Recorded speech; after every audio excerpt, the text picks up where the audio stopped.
duk macen da ta haihu ta buɗe ta yi amfani da magunguna domin ta samu matsi ba ta samu ba, ko in ta samu matsin bayan wani lokaci sai ta ji ta ƙara buɗewa, to ga wani abu guda biyu da za ki nema ki haɗa waɗannan abubuwa guda biyu.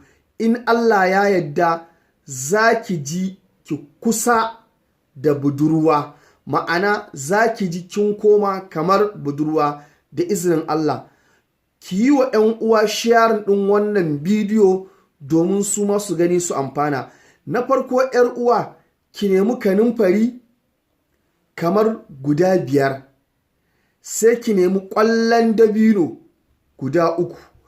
Wa'innan abubuwa in kika tanade su za ki nemi garwashi da muka sani, za ki neme su, za ki nemi garwashi ki zuba wannan ƙwallon dabino guda 3, garin ƙwallon dabino guda 3, kanunfari guda 5, ki zuba a ciki tsugunna tsawon minti 10 zuwa minti 15. Lokacin da aka ga hayaƙin ya ɗauke, in Allah ya amince za ki ji kin matse, kin samu matsi mai kyau.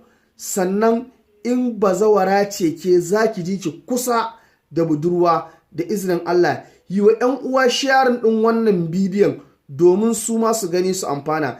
Don neman ƙarin bayani ko tambaya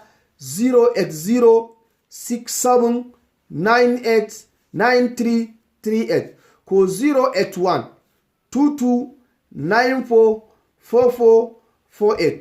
Ku yi wa 'yan uwa sharing ɗin wannan bidiyon domin su ma su gani su amfana.